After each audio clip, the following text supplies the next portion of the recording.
Shall I tell you a story? Well, stories aren't just for children, you know. They help us to remember, help us to forget, teach us things we ought to know, and sometimes they're just for fun. Lullabies are like that too. We may sing them to our children, but they comfort us as well. A gift of compassion that transcends language.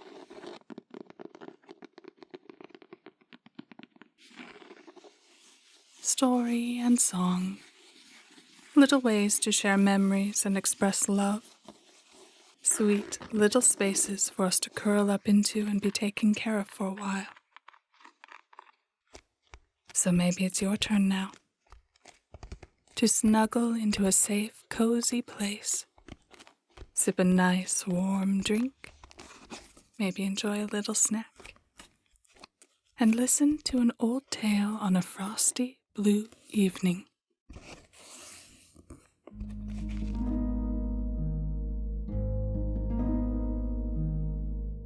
There was once a poor widow who lived in a lonely cottage.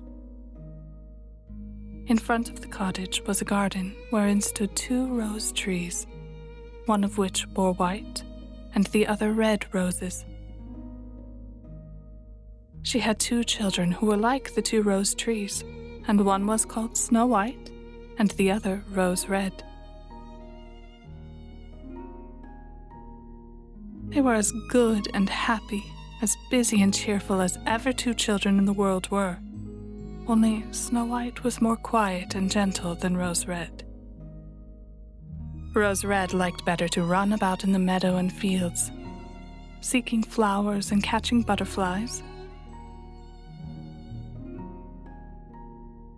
But Snow White sat at home with her mother and helped her with her housework, or read to her when there was nothing to do.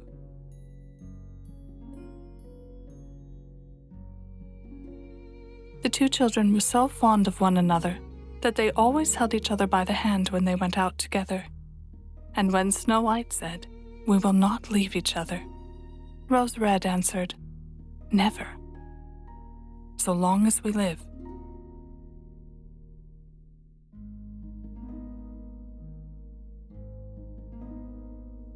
They often ran about the forest alone and gathered red berries, and no beast did them any harm, but came close to them trustfully. The little hare would eat a cabbage leaf out of their hands. The roe grazed by their side. The stag leapt merrily by them, and the birds sat still upon the boughs and sang whatever they knew. No mishap overtook them. If they had stayed too late in the forest and night came on, they laid themselves down near one another upon the moss and slept until morning came, and their mother knew this and did not worry on their account.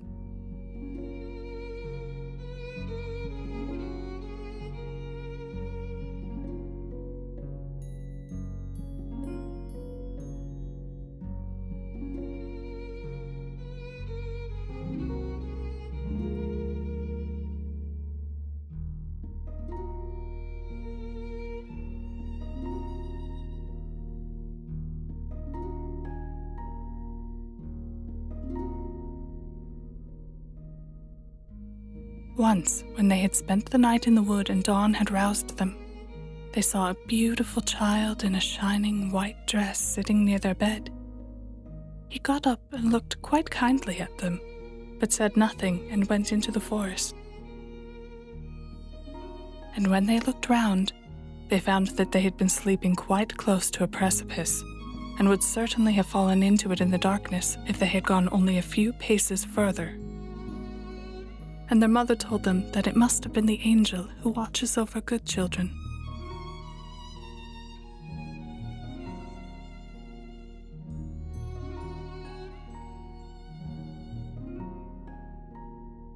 Snow White and Rose Red kept their mother's little cottage so neat that it was a pleasure to look inside it. In the summer, Rose Red took care of the house, and every morning laid a wreath of flowers by her mother's bed before she awoke, in which was a rose from each tree.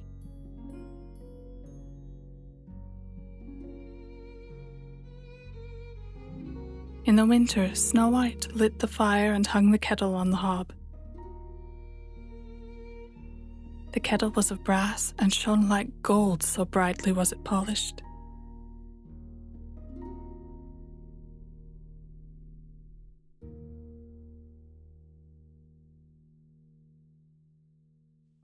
In the evening, when the snowflakes fell, the mother said, "Go, Snow White, and bolt the door." And then they sat round the hearth, and the mother took her spectacles and read aloud out of a large book. And the two girls listened as they sat and spun. And close by them lay a lamb upon the floor, and behind them upon a perch sat a white dove with its head hidden beneath its wings.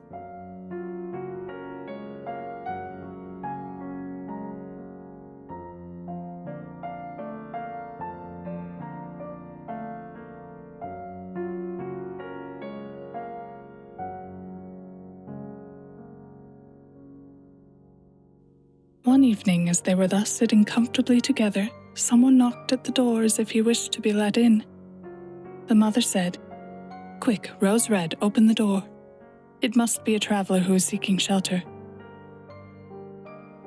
Rose Red went and pushed back the bolt, thinking that it was a poor man, but it was not. It was a bear that stretched his broad black head within the door. Rose Red screamed and sprang back. The lamb bleated and the dove fluttered, and Snow White hid herself behind her mother's bed. But the bear began to speak and said, "Do not be afraid. I will do you no harm.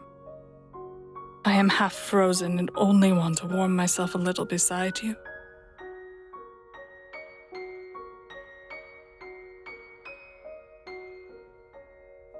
"Poor bear," said the mother. "Lie down by the fire, only take care that you do not burn your coat."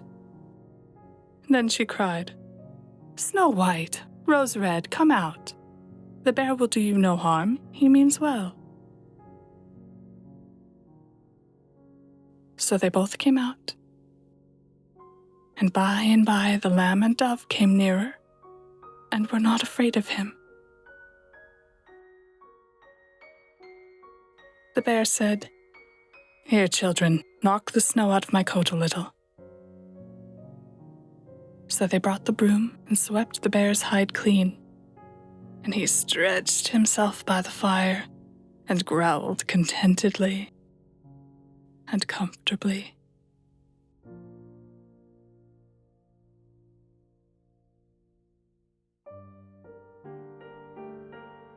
It was not long before they grew quite at home and played tricks with their clumsy guest.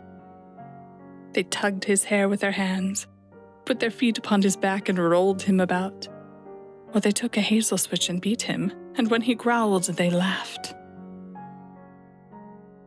But the bear took it all in good part. Only when they were too rough, he called out, "Leave me alive, children. Snow White, Rose Red, will you beat your wooer dead?"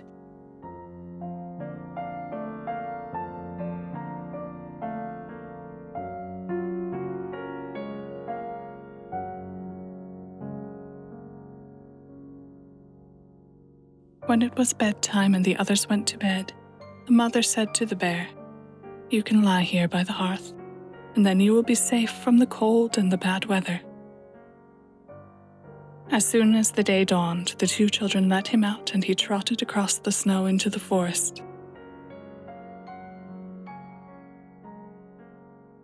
Henceforth, the bear came every evening at the same time, laid himself down by the hearth, and let the children amuse themselves with him as much as they liked.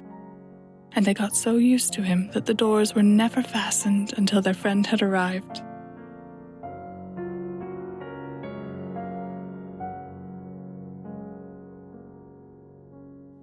When spring had come and all outside was green, the bear said one morning to Snow White, "Now I must go away and cannot come back for the whole summer." "Where are you going then, dear bear?" asked Snow White. "I must go into the forest and guard my treasures from the wicked dwarves. In the winter, when the earth is frozen hard, they are obliged to stay below and cannot work their way through. But now, when the sun has thawed and warmed the earth, they break through it and come out to pry and steal." Snow White was quite sorry at his departure, and as she unbolted the door for him and the bear was hurrying out, he caught against the bolt and a piece of his hairy coat was torn off, and it seemed to Snow White as if she had seen gold shining through it. The bear ran quickly and was soon out of sight behind the trees.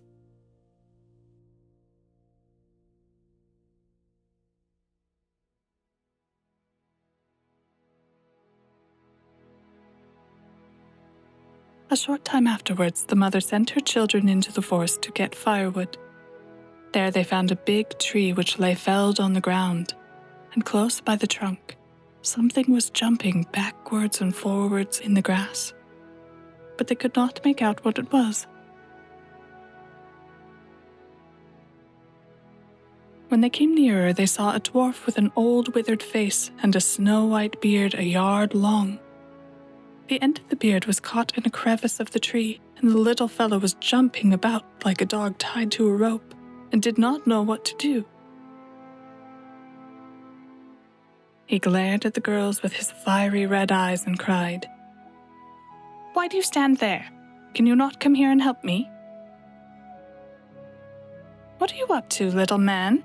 asked Rose Red. "You stupid prying goose," answered the dwarf. "I was going to split the tree to get a little wood for cooking.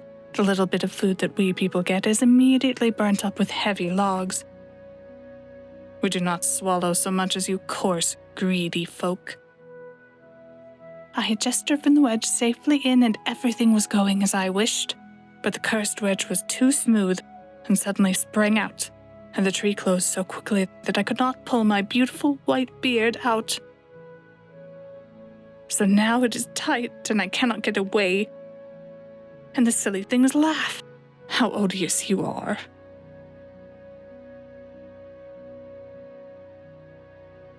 The children tried very hard, but they could not pull the beard out. It was caught too fast. "I will run and fetch someone," said Rose Red. "You senseless goose," snarled the dwarf. "Why should you fetch someone? You are already too many for me. Can you not think of something better?" "Don't be impatient," said Snow White. "I will help you." She pulled her scissors out of her pocket and cut off the end of the beard. As soon as the dwarf felt himself free, he laid hold of a bag which lay amongst the roots of the tree and which was full of gold, and lifted it up, grumbling to himself, "Uncouth people, to cut off a piece of my fine beard, bad luck to you." And then he swung the bag upon his back and went off without even once looking at the children. Some time afterwards, Snow White and Rose Red went to catch a dish of fish. As they came near the brook, they saw something like a large grasshopper jumping towards the water, as if it were going to leap in.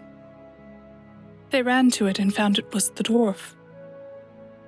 "Where are you going?" said Rose Red. "You surely don't want to go into the water." "I am not such a fool," cried the dwarf. "Don't you see that a cursed fish wants to pull me in?" The little man had been sitting there fishing, and unluckily, the wind had tangled up his beard with the fishing line. A moment later, a big fish made a bite. The fish kept the upper hand and pulled the dwarf towards him. He held on to all the reeds and rushes, but it was of little good, for he was forced to follow the movements of the fish and was in urgent danger of being dragged into the water. The girls came just in time. They held him fast and tried to free his beard from the line, but all in vain. Beard and line were entangled fast together. There was nothing to do. but to bring out the scissors and cut the beard, whereby a small part of it was lost.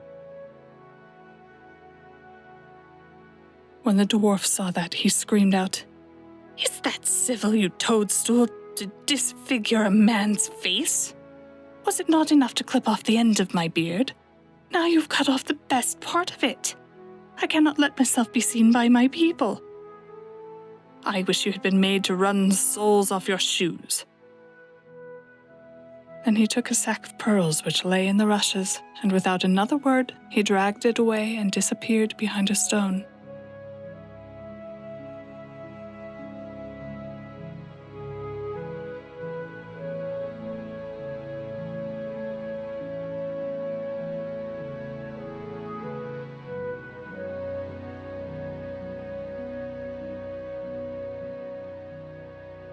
It happened that soon afterwards the mother sent the two children to town to buy needles and thread, and laces and ribbons. The road led them across a heath, upon which huge pieces of rock lay strewn about. There they noticed a large bird hovering in the air, flying slowly round and round above them. It sank lower and lower, and at last settled near a rock not far away. Immediately they heard a loud, piteous cry. They ran up and saw with horror that the eagle had seized their old acquaintance, the dwarf, and was going to carry him off. The children, full of pity, at once took tight hold of the little man and pulled against the eagle so long that at last he let his booty go.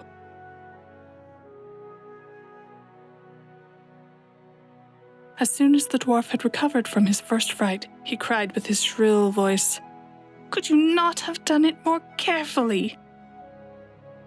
You dragged at my brown coat so that it is all torn and full of holes, you clumsy creatures." Then he took up a sack full of precious stones and slipped away again under the rock into his hole. The girls, who by this time were used to his ingratitude, went on their way and did their business in town.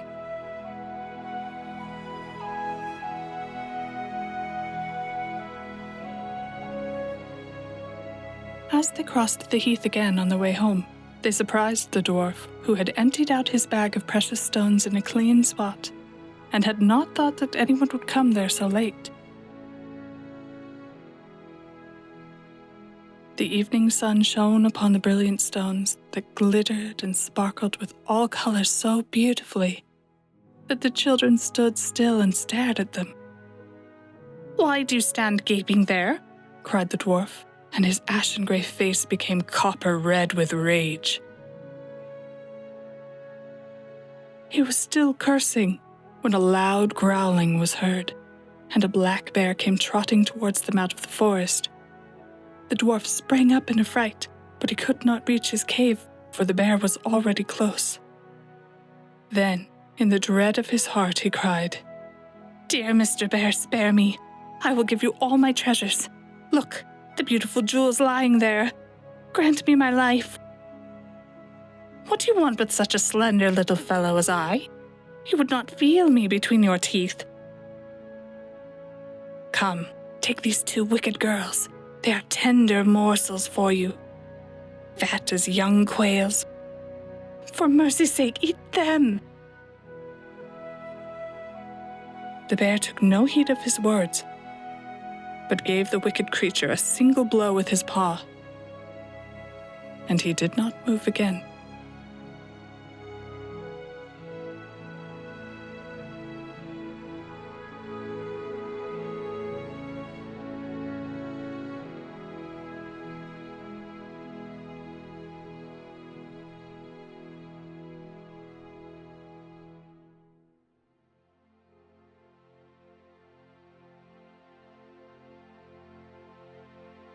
The girls had run away, but the bear called to them, "Snow White and Rose Red, do not be afraid. Wait, I will come with you." Then they recognized his voice and waited, and when he came up to them, suddenly his bearskin fell off, and he stood there a handsome man clothed all in gold. "I am a king's son," he said, "and I was bewitched by that wicked dwarf who had stolen my treasures. I have had to run about the forest as a savage bear until I was freed by his death. Now he has got his well-deserved punishment."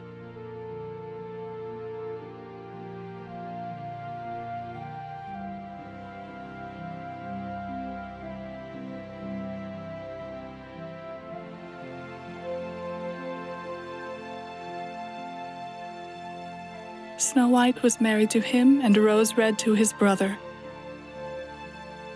and they divided between them the great treasure which the dwarf had gathered together in his cave.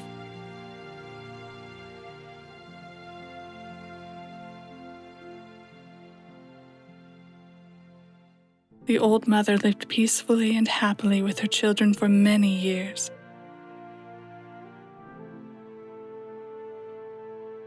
She took the 2 rose trees with her, and they stood before her window. And every year bore the most beautiful roses, white and red.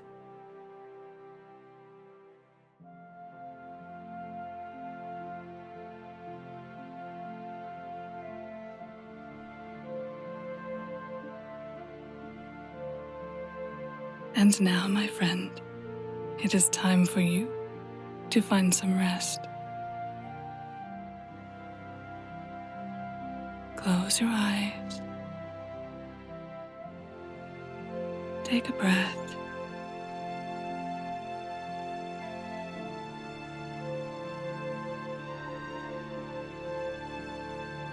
Sleep tight.